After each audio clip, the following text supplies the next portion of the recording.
Alors bonjour tout le monde qui n'êtes pas encore là puisque ce live, là, bing, il me tombe dessus, c'est souvent le matin, souvent sur ma douche et finalement c'est de plus en plus, je pense, c'est une canalisation, quelque chose d'impérieux qui est là, que je dois transmettre.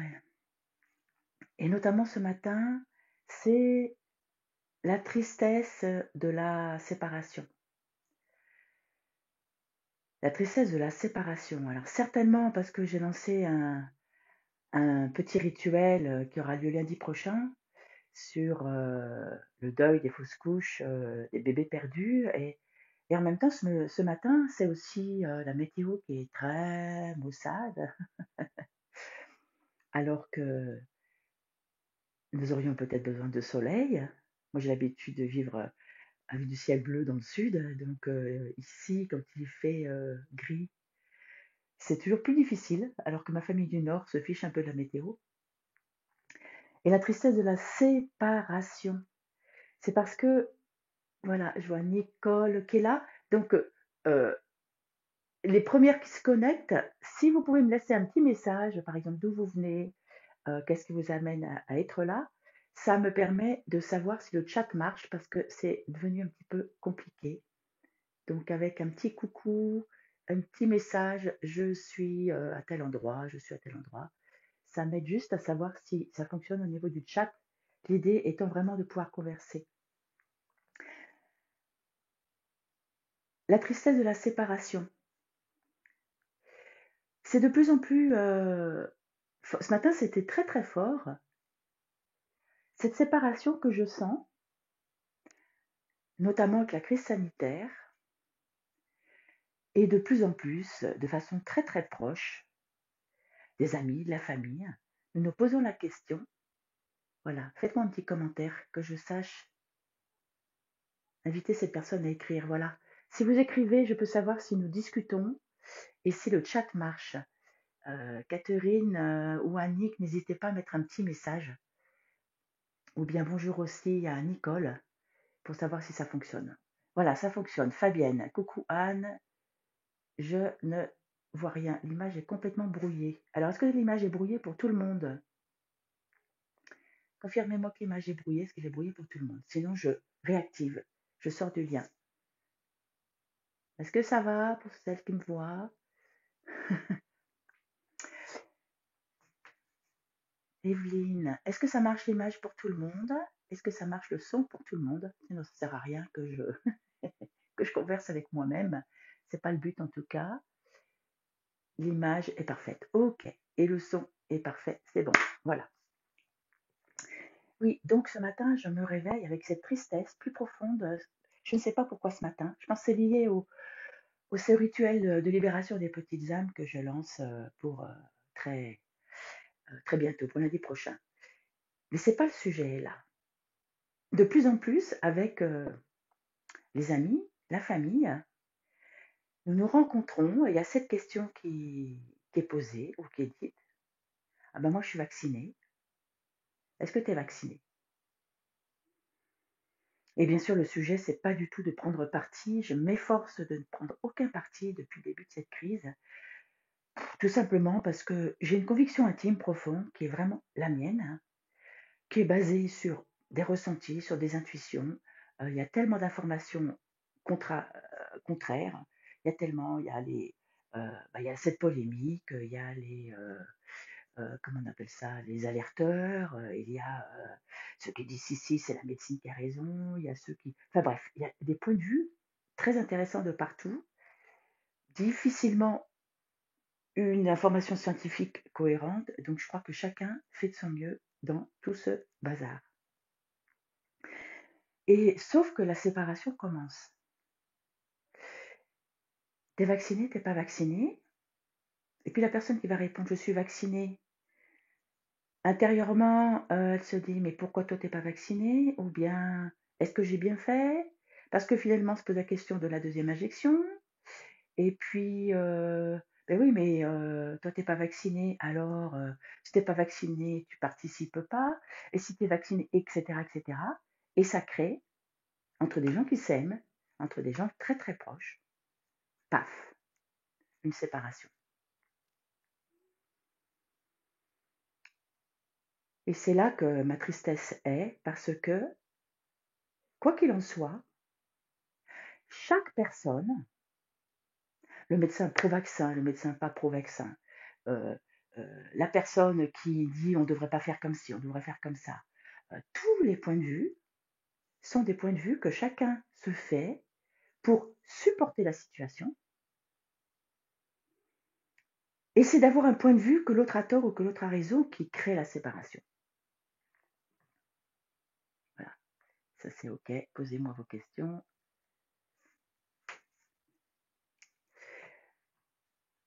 Et cette séparation,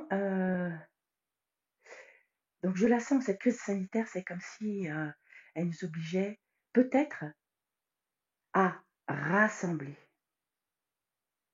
peut-être à comprendre que tout est dans le tout, que contre ou pour, c'est la même chose, c'est juste une posture prise dans une situation. Et dans une situation, je pense toujours à une orange, à une petite sphère. Si on la regarde éclairée par là, éclairée par là, éclairée par là, éclairée par là, il y a autant de points de vue que de petits points sur la sphère. Et ce point de vue peut tout complètement changer pour la même personne éclairée par une autre lumière. Par contre, si chacun est sur son point de vue, d'un côté ou de l'autre, il y a séparation. C'est vraiment cette histoire de la séparation qui me rend triste. Et je pense que ce qui a amené cette envie de partager ça, parce que je pense que c'est là qu'il faut vraiment, que nous avons besoin de faire attention en ce moment, où je ressens cette séparation moi aussi, je l'avais prédit dans les premiers confinements malheureusement. Ce qui m'amène là, c'est que je suis une femme Corinne Sombrin, pour pas la nommer, cette femme qui a découvert qu'elle était chamane et qui justement amène dans la science tout ce qui est une tradition complètement empirique, enfin empirique expérimentée depuis des centaines et des centaines d'années, mais situation empirique, et qui, justement, elle amène de la lumière autrement. Et je voyais une interview d'elle, sans masque, avec deux personnes à côté d'elle dans la salle d'interview, à au moins 2 mètres, les deux masqués avec un masque noir. Alors je fais une séparation puisque j'ai un point de vue. Mais quand même, ça m'a fait vraiment, vraiment mal au cœur. Il y avait la distance sociale. Alors je pense que c'est aussi politique parce que les journalistes qui l'interviewaient ne devaient pas pouvoir se permettre de ne pas avoir le masque. S'ils se permettent, ils ont un point de vue politique. Et il y a une interprétation possible qui va être médiatisée. Hop, séparation. Nous sommes physiquement séparés de nos parents. Toutes ces personnes à risque dont les petits-enfants disent: ah bah j'ose pas aller voir papy mamie parce que tu te rends compte si je leur passe le Covid, j'ai quand même vu quelques amis hier. Séparation. Des fêtes de famille qui n'ont pas lieu, des mariages qui sont retardés et qui sont tellement retardés que ça n'a plus de sens. Séparation. Je pense pour chacun d'entre nous, une fois de plus, en dehors de tout sentiment intérieur, ne nous en plus dire bonjour. Alors, bon, maintenant je fais le check. Puis je me rends compte que là où spontanément je prenais certaines personnes dans un hug, ben, je le fais plus. Et on s'est habitué très vite en fait. Intérieurement, on n'est pas habitué, mais dans les faits, nous sommes habitués. Séparation. Alors, qu'est-ce que vous avez comme commentaire? N'hésitez pas surtout à faire des commentaires.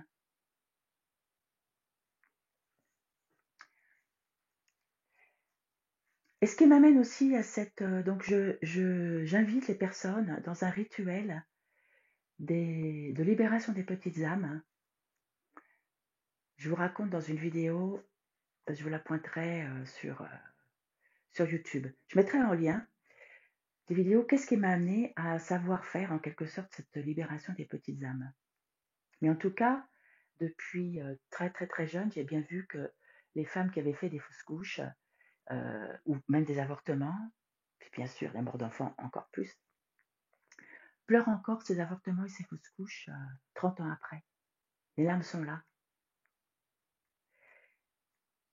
C'est parce que là, au contraire, c'est la séparation naturelle qui doit être, n'est pas acceptée, n'est pas autorisée dans les corps. Là, pour le coup, c'est la difficulté de la séparation parce qu'il y a confusion, on se sépare, mais l'énergie peut toujours être là dans l'harmonisation. Et pour moi, c'est toujours le même sujet. Catherine Pavot. Et la main qui fait barrage, ce n'est pas pour la personne elle-même, elle le fait pour ceux qui risqueraient de contaminer. Plus de hug. Tellement ça me déchire, même avec mon homme, et je retrouvais l'union. Et oui, on peut être. La séparation, elle est par la peur. Effectivement, on peut avoir son homme qui a eu une réunion, je ne sais où, et puis si nous-mêmes on est dans la peur d'être, d'avoir ce virus, eh bien même entre gens très très proches, ça nous sépare. La libération des petites âmes, c'est la même chose dans la vie et dans la mort. Je suis vraiment en canalisation, donc les idées, je ne les ai pas vraiment préparées. Moi qui suis sage-femme, quand j'étais jeune, on nous apprenait qu'il ne fallait pas réanimer un bébé plus d'un certain temps, parce que risque cérébral important. Et ce que j'ai observé dans la réalité, c'est que la plupart des anesthésistes réanimateurs que j'ai vus face à un bébé en train de mourir, ils n'étaient pas capables de s'arrêter. Et trop souvent, intérieurement, moi, jeune sage-femme, j'avais pas grand-chose à dire, mais je sentais, qu'est-ce qu'il est en train de faire là? Est-ce qu'il accepte qu'il y a un moment, ce petit bébé ne doit pas rester là, surtout pas dans un état de plante verte. Et là, la séparation, la mort dans la médecine actuelle n'est plus du tout acceptée, ne fait plus partie de ce processus naturel où le tout est dans le tout.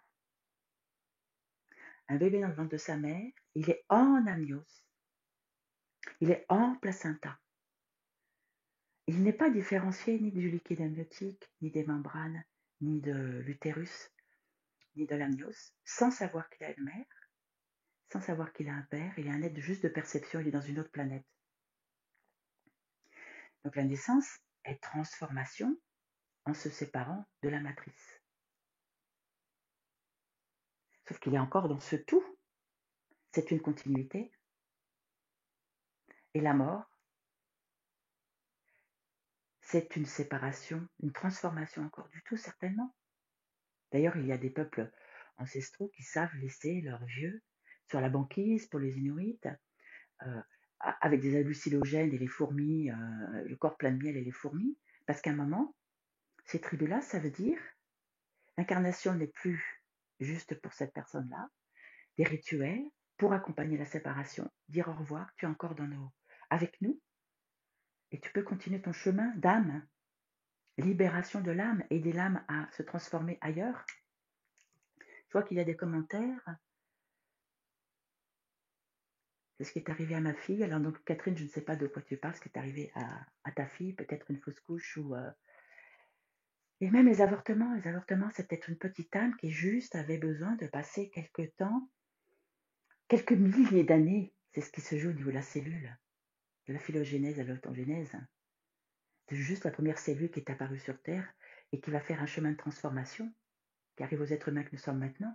Mais il est possible que dans la matrice, certaines âmes aient besoin de passer que quelques temps. Alors cette séparation, comment vous... C'est un sujet très délicat. À la synthèse, je me suis dit, j'y vais pas, j'y vais pas. Dans mon cœur, c'est absolument pas d'alimenter une polémique. Je suis contre, je suis pour. C'est accompagner, au moins dans notre cœur, de ne pas nous séparer. Et d'être très tolérant. Je suis vaccinée, je ne suis pas vaccinée. Je porte un masque dans la rue, dans la campagne, je ne porte pas de masque dans la campagne. Chacun, voilà, je fais ça parce que pour moi, ça me paraît important et je ne porte pas de jugement sur l'autre. C'est tellement juste ce que tu dis. Merci de mettre les mots là-dessus, Sophie, merci. Accepter qu'on est mortel, ça dans la actuellement, c'est les crises, la crise actuelle, c'est certainement ça, c'est nous sommes mortels. Nous sommes mortels. Moi, c'est ce que je dis à chaque fois qu'un de mes enfants arrive et qu'il me dit maman, j'ai quand même vu des amis, etc. Je leur dis, mes enfants, si par hasard je meurs du Covid, je ne mourrai pas du Covid, j'ai l'impression, je sais, vous faites la fête, c'est que ça sera mon moment, c'est que ça sera tout simplement mon moment. Donc, il n'est pas question que nous nous séparions. Mais c'est mon point de vue. Voilà, le plus difficile, c'est de rester ensemble, réanimé, maintenu en assistance respiratoire, le cœur a lâché 3 fois. Oups, ah oui. Ben, c'est sûr que quand on est confronté, c'est extrêmement difficile. On est invité à faire face à la peur, à toutes les peurs qui nous hantent. Après, dans toutes les maladies, peut-être Catherine, ça pourra t'aider, je serais intéressée par ton retour. Dans quel état était son cœur avant cette crise? Est-ce qu'elle était dans une situation séparée en elle-même? Est-ce qu'elle avait besoin d'être réanimée à la vie par ailleurs psychiquement dans sa vie? Bien évidemment, est-ce qu'elle était dans un état de santé très très très précaire? Et ça fait partie de la vie. Il y a des moments, des personnes, même jeunes, hein, qui vont devoir mourir, aussi triste que cela soit. Et en ne se séparant pas, en acceptant que c'est le grand tout, c'est pas facile. Ce que je dis, c'est pas du tout facile. Plus nous nous relions, c'est pour ça que les populations ancestrales qui, qui honorent les ancêtres, qui ont des rituels, qui les invitent à capter des messages. Les pleureuses, j'écoutais hier, c'est ça aussi qui a dû me faire ce live, parce qu'il y a cette chanson espagnole, enfin qui est tradition mexicaine, la Llorona, je ne sais pas prononcer, la pleureuse, très forte, très très forte. Et des traditions qui ont des pleureuses, qui pleurent vraiment, ont certainement une facilité à traverser les deuils. On est invité à faire face à la peur, tolérance, non-jugement. Et c'est vraiment, effectivement, regarder la peur pour ne pas se séparer. Voilà, sujet un peu que je veux évoquer, surtout dans aucune polémique.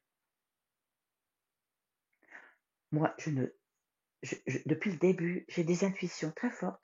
En tout cas, je n'ai pas de point de vue sur qui a raison, qui a tort, parce que j'ai juste le sentiment que personne ne sait vraiment. C'est la personne qui commence à regarder par là et qui va étudier, qui creuser par là, qui va avoir un certain point de vue.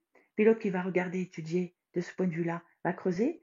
Après, c'est l'alliance qui est difficile à faire entre toutes ces informations.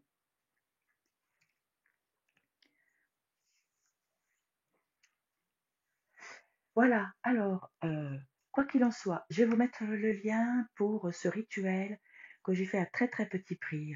J'ai tellement eu de femmes que 30 ans après pleuraient encore leur fausse couche, leur bébé mort. Rituel de libération des petites âmes, qui peut bien sûr aussi s'adresser aux grandes âmes. C'est un rituel de libération des âmes qui aura lieu lundi prochain à 21h. Je vous passe le lien si vous voulez faire ce rituel. Il est à 47 €. Il n'est pas gratuit parce que je veux un engagement. Il est à petit prix pour que ce soit accessible à beaucoup de personnes. Il est extrêmement puissant. Dans les jours qui viennent, vous aurez accès. Non, je vais vous le mettre dans le lien là. À tout le cheminement qui a fait que ce rituel m'a été confié en quelque sorte. Et puis, toujours des cœurs, des pouces en bas si la façon dont j'aborde cette situation, cette séparation vous plaît pas, parce que c'est complètement OK. Quelqu'un qui est absolument pas dans cette même pensée, puisque forcément ma pensée, je la développe avec ma lorgnette, à un endroit que je regarde. J'essaie de regarder dans une large partie de la sphère, mais je suis limitée aussi, je suis un être limité. J'essaie de moins en moins de me dire, ouais, je fais partie du grand tout et tout. Je le médite, je le médite, et en même temps, pour que ça soit vraiment dans mon ADN, c'est encore un job. Voilà, donc le lien pour le rituel, et puis partagez. Abonnez-vous à ma chaîne YouTube si vous appréciez ce que je partage, si vous appréciez la communauté, cette permaculture humaine à laquelle je tente de participer pour transformer le monde vers quelque chose de plus harmonieux, vers un monde plus harmonieux. En vous abonnant à ma chaîne YouTube, bah, vous êtes une contribution, vraiment. C'est comme ça que ça fonctionne. Parce que plus il y a d'abonnés, plus ça permet d'être visible. Et je vous retrouve bientôt. Merci de votre présence. Qu'est-ce qu'il y a encore comme dernier message? Je souffre depuis plus de 5 ans de douleurs et fatigue chronique suite à de nombreuses vaccinations. Quand j'étais, le chemin de vivre avec les douleurs est tellement difficile que pour ma part, je n'ai pas peur de la mort. Et je ne veux pas qu'on m'impose ces vaccinations. Voilà, ben voilà, Fabienne, elle a des raisons très personnelles d'avoir un point de vue parce que son corps a tellement souffert de ces vaccinations. Et puis pour d'autres personnes, ça ne semble pas du tout être un problème. Donc chacun notre chemin, en essayant de ne pas se séparer, rester ensemble, restons en lien avec nos enfants, avec nos familles, avec nos amis, avec le monde, allons dans la nature. Ce qui n'empêche pas on peut très bien être en lien et garder une distance de sécurité en plus. On fait L'année dernière, quand je suis revenue du Panama, en plein début de cette pandémie, euh, avec mon mari, on se faisait bonjour en se frottant le dos parce que j'ai été 15 jours en quarantaine. Donc, je n'ai pas encore vu, mais il peut y avoir le frottage du dos pour dire bonjour. On est en séparation, on ne peut pas se communiquer les virus comme ça. Alors, je vous aime d'être là, de partager cette permaculture humaine à laquelle je participe de mon mieux avec mes limitations, avec cette envie de faire partie d'un tout qui peut vraiment grandir. Et puis, on se retrouve bientôt. Ciao!